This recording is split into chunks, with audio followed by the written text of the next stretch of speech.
Baik, selamat siang teman-teman.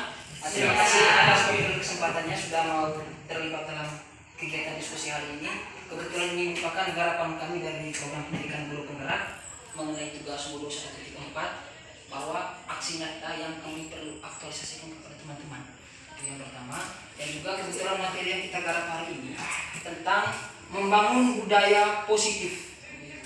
Saya pikir alangkah baiknya di awal ini kita coba periksa definisi dari budaya positif. Di sini definisi dari budaya positif itu adalah seperangkat nilai-nilai yang tertanam dalam setiap elemen sekolah. Bagaimana nilai-nilai itu diperdayakan menjadi satu energi besar untuk pemberdayaan anak-anak. Dalam hal ini ada transfer karakter atau pemberdayaan karakter sehingga bisa melahirkan energi positif yang besar di sekolah. Kemudian sebelum kita bahas lebih lanjut, ini ada beberapa pertanyaan pemantik untuk mengontrol beberapa praktek-praktek pendidikan kita yang kita jalankan selama ini. Yang pertama, pernahkah kita memberikan penghargaan atau stimulus kepada anak-anak?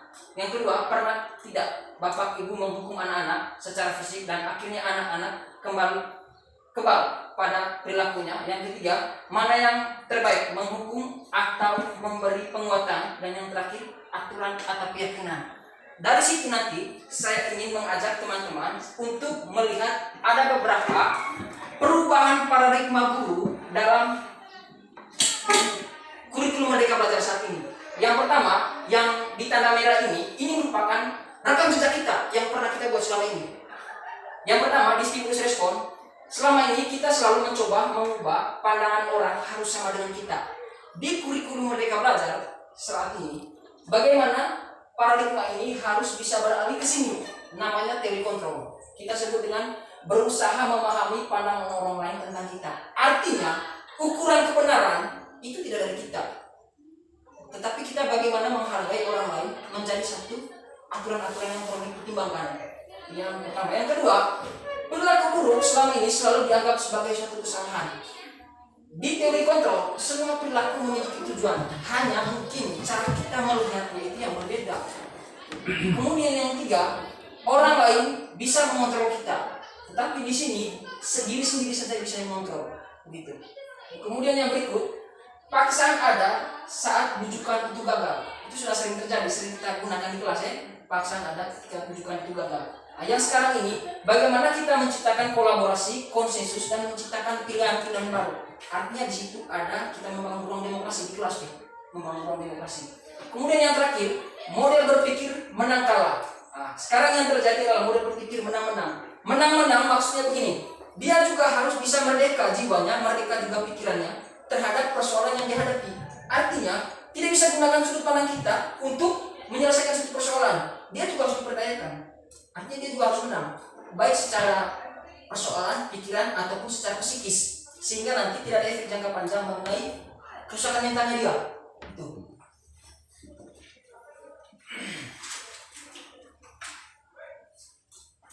Kemudian bagaimana supaya bisa mewujudkan, bisa kita sampai ke sana? Di sini ada teori motivasi perilaku manusia. Secara garis besar, memang dalam disiplin ilmu sosiologi yang saya belajar selama ini, itu ada 3 jenis paradigma perilaku manusia. Itu yang sering kita lakukan. Dalam kurikulum ini tidak beda jauh juga.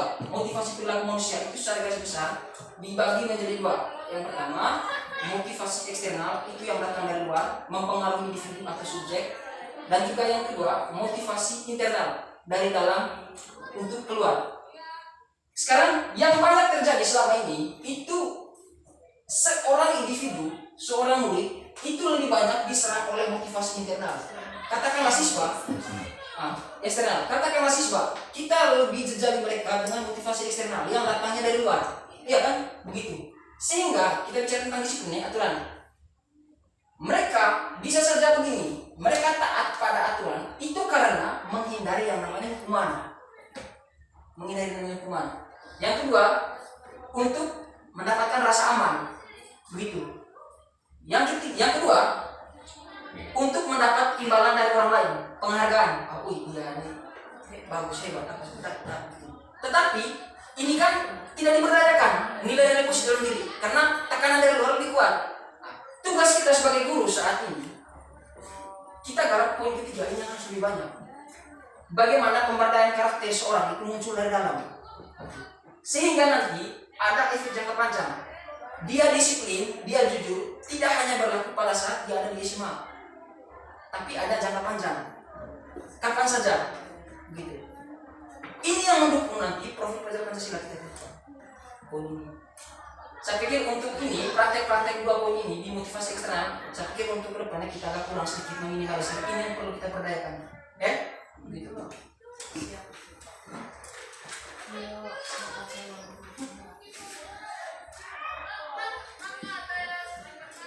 Di poin berikut, kita coba periksa.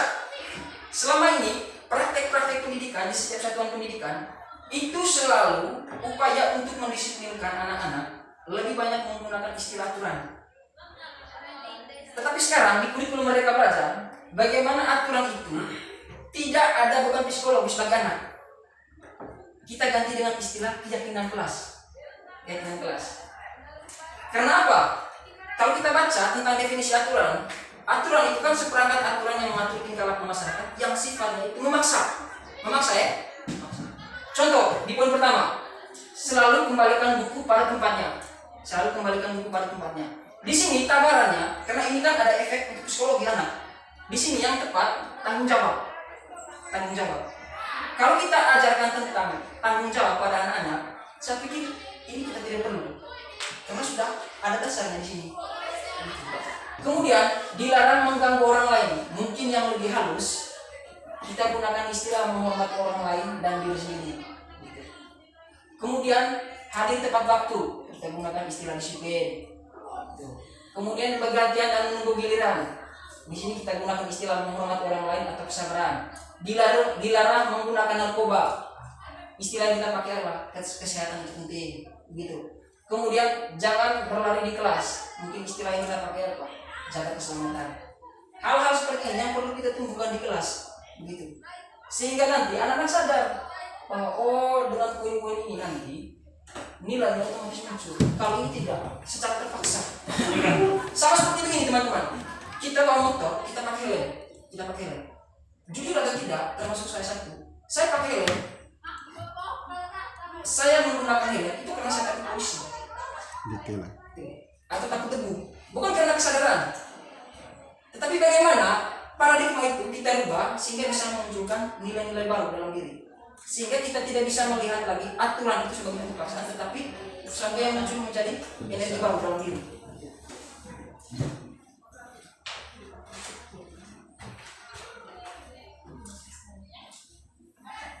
Kemudian ini kita harus bisa deteksi, harus bisa membedakan antara hukuman dan konsekuensi. Misalnya di sekolah sesuatu yang menyakitkan harus terjadi, itu hukuman. Berlutut, terlambat berlutut. Ya. Selesai berlutut, ya memang secara fisik persoalan itu sudah selesai di situ. Tetapi secara psikis dia belum aman. Bisa muncul dendam. Ini Pak Guru nih, dia tidak lalu tanya kenapa saya terlambat. Bisa saja kalau saya bantu mama aku apa dari mana dulu Pak. Iya tuh, begitu. Coba kalau saya begitu, pasti saya seperti ini. Oh tunggu kau. Nah, itu kan muncul dendam. Gitu. Tapi yang terjadi sekarang adalah ini, sesuatu yang harus terjadi, tapi dia diganti dengan konsekuensi. Oke, kamu terlambat. Begini saja, kalau kamu terlambat, bisa tidak kamu buat refleksi tentang dirinya kamu ke depan, buat 10 kalimat refleksi gitu. Jangan sanksi fisik. Yang pertama, yang kedua, membuat anak sakit dalam waktu lama. Kemudian yang perlu dirubah tentang konsekuensinya adalah tidak nyaman dalam jangka pendek. Kalau hukuman dia jangka panjang sakitnya, konsekuensi jangka pendek. Itu. Kemudian anak bisa saja membenci kedisiplinan. Saya malas sekolah sipil. Aturan terlalu banyak. Betul. Saya malas. Aturan terlalu banyak. Karena mereka rasa itu terlalu mengikat kebebasan mereka. Ya. Tapi di sini sekarang bagaimana kita pemberdayaan terhadap anak menghargai yang namanya disiplin. Kemudian konsep diri buruk dan juga yang terjadi saat ini yang harus diubah adalah konsep diri baik. Konsep diri buruk itu begini, misalnya pada saat ini masa penerimaan siswa baru, kita kasih materi anak-anak dengan cara keras-keras. Akhirnya ketika sudah terbiasa keras, kami dulu keras, berarti kami juga harus keras kan buat. Akhirnya kekerasan ini dia regenerasi. Setiap generasi pasti dapat. Nah, ini tidak akan bisa selesai masalah. Betul. Tapi bagaimana caranya konsep diri bisa baik? Misalnya pada saat apa ya? MPTS, masa pengenalan pengenalan lingkungan sekolah kan dulu kan begitu, mau salah tempel apa segala macam itu kotor-kotor muka. Nah, ini tidak bagus. Kemudian anak belajar menyembunyikan kesalahan. Ketika banyak aturan yang jelas kebebasan itu sedikit, sementara potensi untuk melakukan kesalahan itu anak banyak. Ketika dia didapat kesalahan, anak sembunyi, takut. Dengan saya harus bohong, takutnya nanti saya disiksa. Iya toh? Itu yang terjadi. Sekarang yang dirubah adalah bagaimana anak belajar menghargai kesepakatan terhadap aturan. Sehingga kata kuncinya di sini, aturan dibuat itu tidak harus muncul sifatnya itu vertikal dari guru, tetapi dari murid. Murid belum pernah menjadi guru, guru pernah menjadi murid. Artinya guru harus bisa masuk dalam dunia anak, memahami dunia anak, merubah pola pikir mereka. Kemudian yang terakhir, ini ada segitiga restitusi. Di segitiga restitusi ini ada konsep-konsep penting yang perlu kita praktikkan di sekolah. Di poin ini mewakili 2 poin di samping. Validasi tindakan yang sah. Di validasi tindakan yang sah maksudnya dalam praktiknya begini. Kamu tentu punya alasan mengapa kamu melakukan. Ketika ada anak-anak melakukan kesalahan, ada pertanyaan-pertanyaan seperti ini. Kita tidak langsung vonis dia salah. Munculkan pertanyaan-pertanyaan begitu. Kamu tentu ada alasan mengapa kamu melakukan tindakan-tindakan itu. Atau begini, pertanyaan lain. Adakah cara-cara lain supaya kamu bisa mencapai tujuan itu? Misalnya ketika dia lapar, dia keluar kelas tanpa izin. Kan kita pukul. Bisa saja pertanyaan yang kita gunakan seperti ini. Ada tidak cara-cara lain untuk mencapai ke sana? Dengan prosedur yang baik, prosedur yang etis. Nah, itu sebenarnya harus kita gunakan. Kemudian, untuk membangun keyakinan, nilai-nilai, kita harus bangun kesepakatan nilai-nilai. Sebelum memulai KBM, kita bangun kesepakatan anak-anak. Ya, bagaimana kelas ini ke depan? Bagaimana pada saat kamu lakukan apa yang kita bangun? Nah, kita buat kontrak psikologis. Kontrak psikologis ini tujuannya supaya anak-anak merasa tidak terkekang di kelas.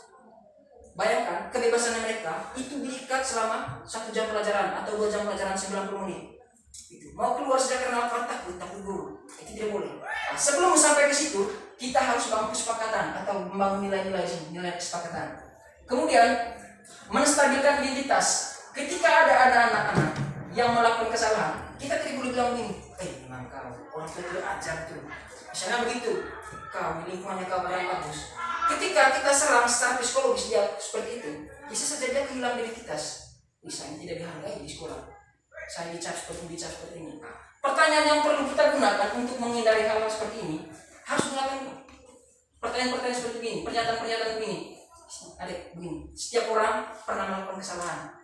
Ya, saya pun seperti itu juga. Jadi untuk kedepannya kita harus belajar kesalahan. Gitu. Itu yang pertama. Kemudian yang kedua, kamu bukan satu-satunya orang yang pernah melakukan kesalahan itu. Kami juga dulu pernah. Gitu. Kedepannya kita perlu berubah. Ya, kita harus belajar dari kesalahan.